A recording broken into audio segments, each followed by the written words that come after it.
আসসালামু আলাইকুম বন্ধুরা, আজকে একটা সহজ কৌশল ব্যবহার করে একটা সহজ দৃশ্য আঁকাবো রং করে।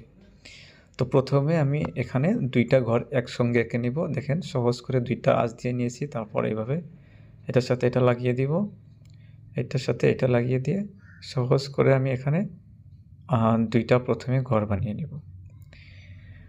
তো বন্ধুরা দেখেন, খুব সহজ কৌশল ব্যবহার করে আপনাদেরকে শেখানোর জন্য আমি একটা দৃশ্য এখন আঁকবো।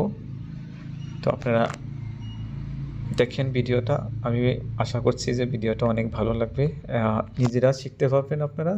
আর যদি আপনি ড্রয়িং শিখতে চান তাহলে কিন্তু এইভাবে সহজ কৌশল ব্যবহার করে শিখতে পারবেন। আর যদি বাড়িতে ছোট ছেলে মেয়ে আছে, বাচ্চারা আছে, তাদেরকেও যদি শেখাতে চান তাহলে কিন্তু শেখাতে পারবেন সহজভাবে। তো বন্ধুরা ভিডিওটা দেখেন শেষ পর্যন্ত। ভালো লাগলে অবশ্যই লাইক কমেন্ট শেয়ার করবেন। আর আমাদের চ্যানেলে যদি নতুন হয়ে থাকেন তাহলে অবশ্যই আমাদের চ্যানেলটা সাবস্ক্রাইব করবেন, পরবর্তীতে নতুন নতুন ভিডিও আপলোড দেওয়ার সাথে সাথে যাতে আপনারা পেয়ে যান। সাবস্ক্রাইব করে বেল আইকনটা দাবিয়ে দিবেন। তো বন্ধুরা দেখেন, এখন মাঝখানে একটা গাছ দিয়ে দিলাম ঘরের দুই পাশে মাঝখানে। তারপর এখানে একটা নদীর মতো করে বানিয়ে দিব, এখানে পানি থাকবে। দেখেন সহজ করে পানি। তারপর আমি দুই পাশে এভাবে বেড়া দিয়ে দিব উপরে। এই পাশে আমি দুই পাশে দুইটা বেড়া দিয়ে দিই। বেড়া প্রায় কমপ্লিট হয়ে গেল। আমি দুই পাশে দুইটা বেড়া আপনাদেরকে এখন আমি লম্বা লম্বা করে এইভাবে ভার্টিক্যাল রেখা বানিয়ে দেবো। এটা সিধা এইভাবে আঁচ দিয়ে দিলাম। দেখেন সুন্দর বেড়া হয়ে গেল। তো এখানে আমি একটা গাছ করে দেবো, ঘাসের মতো করে।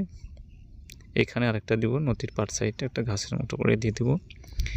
তারপর এখানে একটু দূরের জাল জঙ্গল বোঝানোর মতো করে শেপ দিয়ে দিব এইভাবে। তারপর এখানে উপরে একটা সূর্য দিয়ে দিব। আর সূর্য দিয়ে সূর্য রশ্মিগুলা এইভাবে বানিয়ে দিবেন। প্রথমে বড় বড় করে দিয়ে তারপর মাঝখানে একটা ছোট ছোট করে দিয়ে দিবেন। দেখেন সূর্যের রশ্মি হয়ে গেল। তারপর আমার ঘরের দরজা জানলা দেওয়া বাকি ছিল, আমি এখন ঘরের দরজা জানলা সুন্দর করে দিয়ে নিব। তো এইভাবে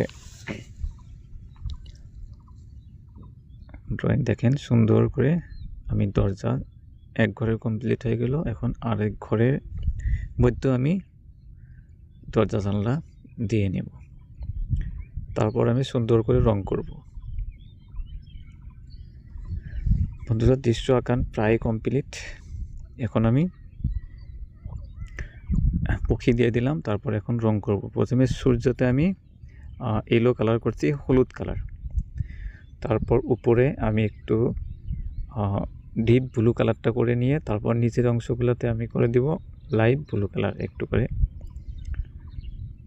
লাইট ব্লু কালার করে দিলাম। দেখেন তারপর গাছের উপরের অংশতে হলুদ দিয়ে মাঝখানে আমি লাইট গ্রিন কালারটা করে দিব, সবুজ কালারটা। তারপর মাঝের অংশতে আমি ডিপ সবুজ কালারটা করে দিব, ফিউচিয়া কালার। তারপর নিচের অংশতে একটু করে আমি নীলা কালার করে দেব, নীলা কালার। গাছের অংশটাতে খয়েরি কালার করে দিয়েছি। তারপর আমি ঘরের চালটাতে আমি এখানে ইয়েলো কালার করে দিলাম, কমলা কালার করে দিলাম, অরেঞ্জ কালারটা। তারপর এভাবে তারপর ঘরের রংটাতে এখানে আমি নীলা কালার করে দিলাম। তারপর এখানে দিলাম গোলাপি কালার করে। দেখেন ঘর দুইটা কমপ্লিট হয়ে গেল। পরপর এখানে গাছের মধ্যে আমি ডিপ গ্রিন কালারটা করে দিলাম সহজ করে। তারপর নদীর পাড়ে এখানে খয়েরি কালার করে দিলাম। তারপর পানির অংশটাতে রং করব। তার আগে আমি উপরে একটু করে হলুদ কালার করে নিলাম। ডিপ ব্লু কালারটা একটু পাড়ের অংশতে করে, তারপর দূরের অংশতে একটু লাইট আমি ব্লু কালার করে দিলাম। নদী হয়ে গেল। এখন উপরের অংশতে আমি সম্পূর্ণ লাইট গ্রিন কালারটা ব্যবহার করছি। প্রথমে একটু করে ইয়েলো কালার ব্যবহার করে নিয়েছিলাম। দেখেন দেখতে অনেক সুন্দর লাগলো, গাছের মতো হয়ে গেল ফিল। তারপর এখানে বন্ধুরা দৃশ্য এখন প্রায় কমপ্লিট। ভিডিওটা কেমন লাগলো কমেন্ট করে জানাবেন, ভালো লাগলে লাইক কমেন্ট শেয়ার করবেন। ধন্যবাদ সবাইকে ভিডিওটা শেষ পর্যন্ত দেখার জন্য।